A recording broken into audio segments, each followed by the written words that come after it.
Welcome to Team 2's presentation on the assessment of KTS's operational strategy. In the first section, we will provide an analysis of the current market conditions that KTS operates in and what aspects of performance it has to focus on to increase its servicing business.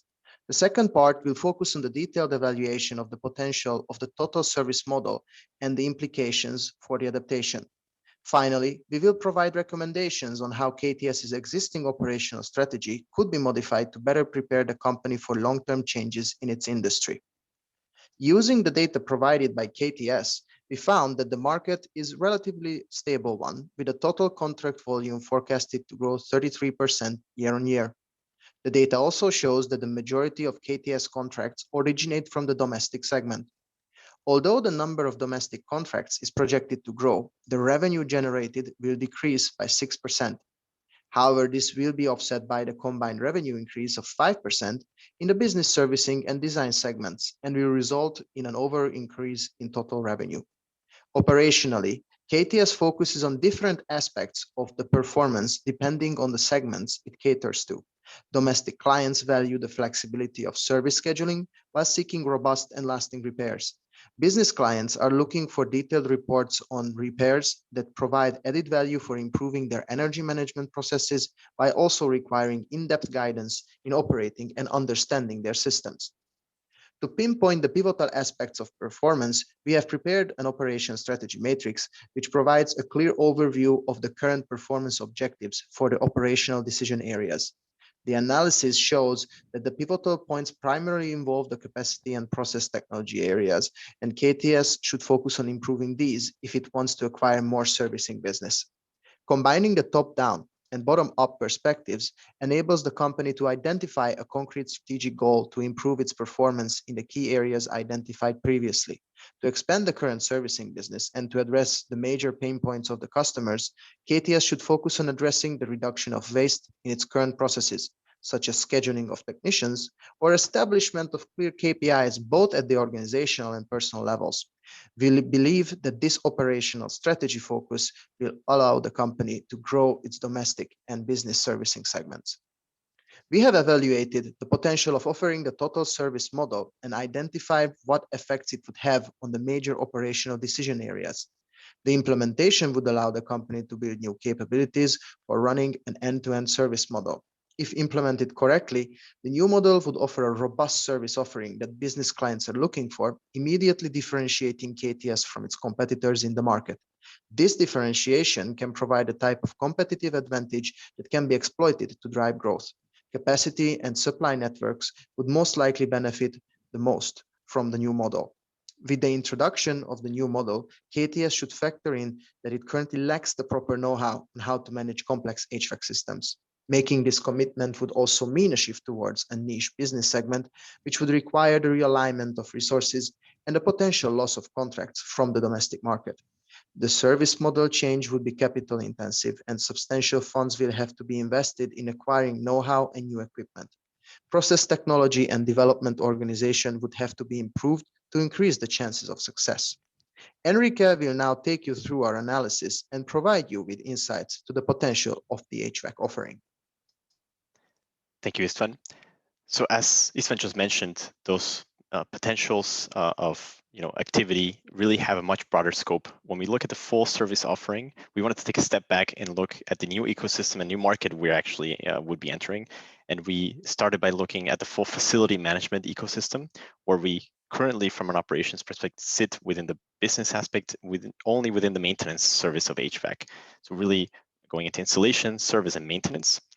And that's where we see the potential, obviously, for growth, as you've been highlighted by your customer. But we also see a whole new context of operational capabilities that we currently obviously do not hold and would need to focus on and expand from an operation strategy perspective. We did a more full analysis of a capability gap assessment and looking at the full end-to-end value stream of your customers within this ecosystem. And we identified several opportunities, but also several challenges. We will touch on those in a second, but we combined basically that perspective analysis with also what are the different trends and where we see some of the potential for growth and for positioning the operations of KTS in the right place for future growth. Some of those trends you've highlighted to us within the data you've shared. So we've already seen the shift towards renewable low carbon emissions, which would take out our residential service provision of gas boilers. We, on the other hand, see the introduction of, or the possible coming in of hydrogen as a possible heating source. These two factors might affect how the market behaves. Nevertheless, we still see that regardless of the heat source, there will be obviously a market for providing customers those systems that enable their homes to be in a desired temperature with the desired air quality. And more so, we see the potential from an operations perspective to align ourselves rather to the change of source of energy, but rather actually in the technology perspective to the technologies that are within the systems that are now coming within in the market, which are increasing on one hand on the digital integration aspect of those systems. So there operationally, we see a lot of potential for specializing our workforce, increasing our knowledge base, and really specializing and becoming experts in some of these new technologies that are coming in.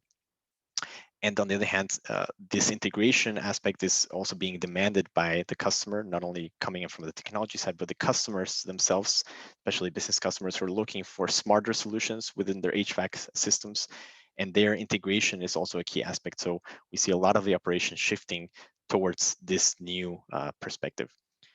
When we see it in terms of where we're at today, and especially looking at the capabilities we'll have to build to be there tomorrow, we're shifting our focus of how we provide our service and really becoming the owners rather of from the people perspective as we are today, providing people as a service, and really shifting to a system as a service where we're providing the whole system and the quality of air as a service to our customers, including the temperature of that air, the CO2 content, etc. And all of these things really bring us into a completely new paradigm of operations, of skill sets, and of really specialization of our teams. We've looked at those specific aspects and found that by taking our current strategy and evolving it, and focusing on process technology and development of organization as the key criteria to really drive an operation strategy for the future. And if we really see our potential there with a focus on cost and efficiency increase. When we want to grow, we obviously want to do that in an efficient way. And we see the potential there for process and organization development to bring the most benefit and the most agility to the organization to tackle any future challenges, but any shifts in market in the future. Looking at process technology, we've identified three main options for you to actually address from an operations strategy perspective. One is improve process efficiency. So we see dispatching optimization could be a benefited there. Also introduction of systems to address dispatching. This is something that would also drive and support the next one, which is the standardization of the service offering itself by reducing the variety of work, perhaps, and standardizing more how that work is delivered. We are also able to increase the volume of work with the existing resource base. We don't necessarily have to increase resources just to increase our ability to execute. And third, the reduction of process complexity to create more robust processes that are more fail-safe, fail-proof, but also allowing us to introduce new resources to the organization in a more efficient way. And last but not least, our development and organization context, which we mentioned before. We see the potential for building a lot more know-how in new technologies within our teams, increasing our specialization of resources, and increasing, therefore, the quality and uniqueness of the service. This is what would be driven there. Second, from an efficiency perspective, also evaluating the performance of our existing resources, again, tied to leveraging, getting more out of our existing employee base, and really increasing our capacity by simply increasing the efficiency and performance of those resources.